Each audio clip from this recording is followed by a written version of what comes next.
আসসালামু আলাইকুম প্রিয় শিক্ষার্থীরা। আজকে আলোচনা হবে আমাদের পলিটেকনিক অ্যাডমিশন ২০২৫-২৬ সেশনে ভর্তি পরীক্ষা বিষয়ে।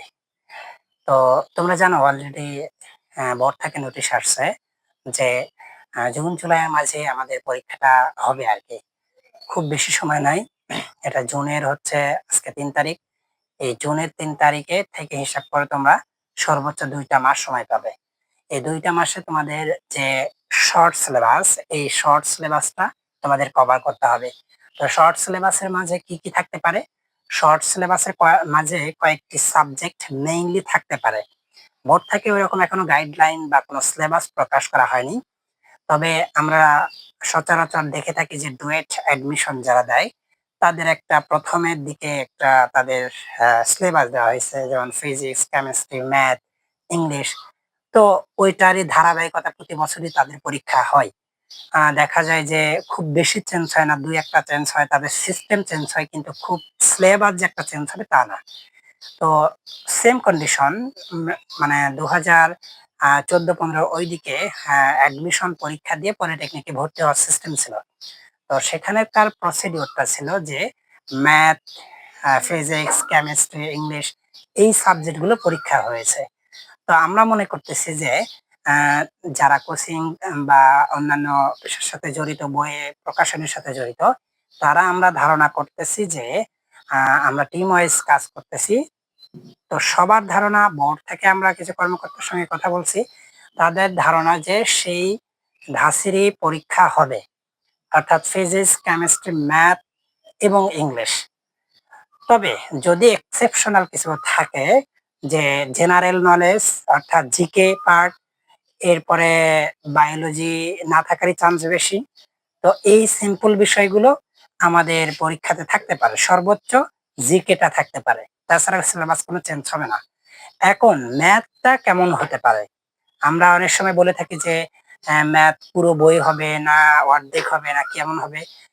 দেখো তোমাদের এক্সেপশনাল হিসেবে যেটা বলতে চাই যে তোমাদের যে ২০২৫ সালে যারা এসএসসি পরীক্ষা দিয়েছো, তাদের যে সিলেবাসটা অনুযায়ী এসএসসি পরীক্ষা হয়েছে, সেই সিলেবাসের আলোকে হওয়ার চান্স বেশি। কেননা বোর্ড কর্তৃপক্ষ জানে যে তারা হয়তো শর্ট সিলেবাসে পরীক্ষা দিয়েছে। ওই সিলেবাসের বাহির থেকে খুব একটা বেশি তারা টানবে না। এখন বিষয় হচ্ছে আ এই যে জেনারেল নলেজ আর কেন নিয়ে আসতে পারে তারা? এখানে যারা চান্স পাবে তারা অবশ্যই ইঞ্জিনিয়ারিং সেক্টরে যাবে। বাট মানবিক শাখা কারিগরি শাখার যারা ভোকেশনাল থেকে এসএসসি দিয়েছে, তাদের কথাও তারা মাথায় নিয়েছে। আর তাদের কথা তারা দেখা যায় যে যারা মানবিক শাখায় পড়ে, তারা তো আর ফিজিক্স, কেমিস্ট্রি পড়ে না। ম্যাথ পড়ে কিন্তু ফিজিক্স, কেমিস্ট্রি পড়ে না। তো এই ফিজিক্স, কেমিস্ট্রিটা খুবই সহজ হবে। মানে খুব বেশি যে হার্ড হবে এমন না। কারণ তারা যেহেতু পড়ে না, সিম্পল কিছু কোয়েশ্চেন দিয়ে তাদের মাধ্যমে পরীক্ষা নেওয়া হবে। ফর এক্সাম্পল যে প্রতীক কাকে বলে, পরমাণু কাকে বলে, অণু কাকে বলে, chemistry part. For example physics পার্টে গতি কাকে বলে, হ্যাঁ? গতি কয় প্রকার, কি, কি, ভেক্টর কাকে বলে, এরকম হতে পারে, তাপ কাকে বলে, তারপরে লাইট যদি সিলেবাসের অন্তর্ভুক্ত থাকে। এরপরে হচ্ছে পরবর্তী যে মানে ম্যাথের কন্ডিশন। ম্যাথ যেহেতু সবাই পড়ে, তো ম্যাথটাকে তারা অবশ্যই খুব হার্ডলি করার চান্স আছে। যে সিলেবাসটা শর্টলি করা হইছে, ওই শর্ট সিলেবাসে যে এসএসসি পরীক্ষা হইছে সেটার উপরেই। তো অবশ্যই ম্যাথটাকে বেশি ফোকাস করতে হবে। কারণ ম্যাথ যদি তোমরা ভালো কভার করতে না পারো, তাহলে আদৌ ভালো কিছু করা সম্ভব না। হুম? কারণ ম্যাথের সাথে ফিজিক্স এর রিলেটেড। মানে ম্যাথ যদি ভালো পারে দেখা যায় যে ফিজিক্স, ম্যাথ গুলো ভালো পারা যায়। আর হচ্ছে শর্টকাট ট্রিকস শিখতে হবে খুবই সিম্পল ওয়েতে। কারণ তোমরা যদি মানে শর্টকাট সিস্টেম যদি না জানো, তাহলে ওখানে যে সময় থাকবে, এই সময়টা আসলে কভার করতে পারবা না। দ্বিতীয়ত হচ্ছে যে সময় কতক্ষণ থাকতে পারে, মার্ক কত থাকতে পারে। তোমরা অলরেডি জানো যে পরীক্ষাটা হবে ১০০ মার্কের। 30% মার্ক হচ্ছে তোমাদের জিপিএ এর উপরে। যদি কারো A+ থাকে তাহলে 30% ই মার্ক পাবে। যদি তারা হচ্ছে 4.50 পায়, তাহলে সেটাকে তোমরা কনভার্ট করবা। কনভার্ট করে দেখবা যে তোমরা কত পেতে পারো। হ্যাঁ? ক্যালকুলেট করবা।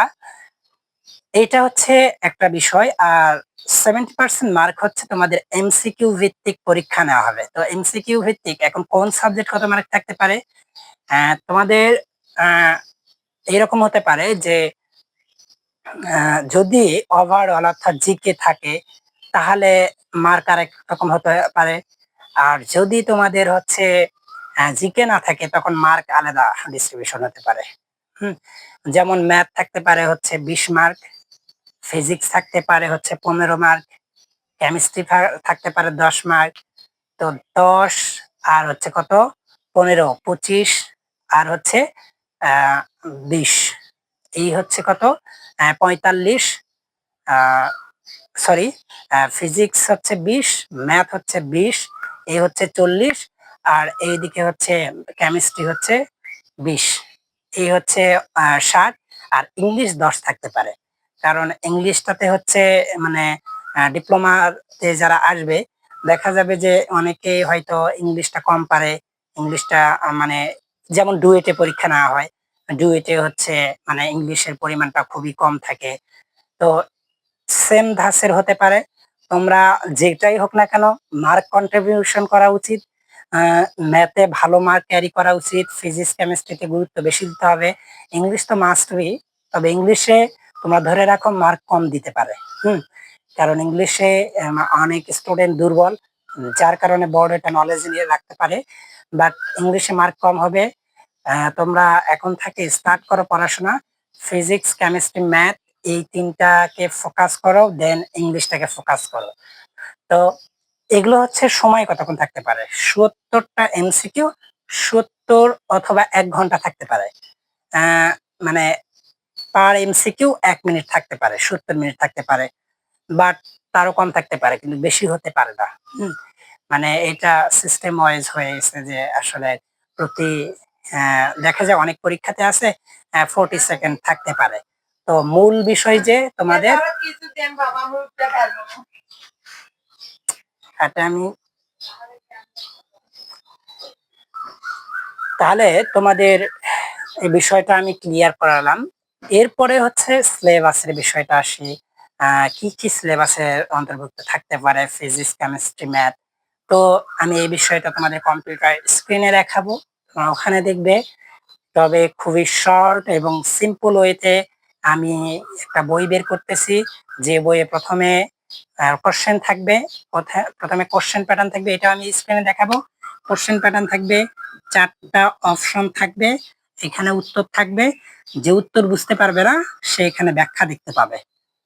সুতরাং তোমরা হচ্ছে স্টিম নামে বইটাকে সংগ্রহ করতে পারো, প্রি অর্ডার করতে পারো। তোমরা এটা হচ্ছে আমি আগে একটা ডেট দিয়েছিলাম কিন্তু ঈদের জন্য প্রিন্ট আউট করা খুবই কষ্টসাধ্য হবে। অলরেডি অনেক আমাদের অর্ডার আসছে। তো এখন যেগুলো প্রি অর্ডার হবে সেগুলো জুনের ১৫ তারিখের মাঝে আমরা সাপ্লাই দেওয়ার চেষ্টা করব ইনশাআল্লাহ। তো তোমরা পড়াশোনা করো, বাসায় থেকে করো, তোমরা যেখানেই যাও না কেন কয়েকটা দিন পড়াশোনা করো। সবচেয়ে মেইন বিষয় হচ্ছে তোমাদের ভালো সাবজেক্ট আর ভালো ইনস্টিটিউট পেতে গেলে ভালো মার্ক ক্যারি করতে হবে। তো আজকের পর্যন্ত এই পর্যন্তই। ভালো থাকবে, সুস্থ থাকবে। আল্লাহ হাফেজ।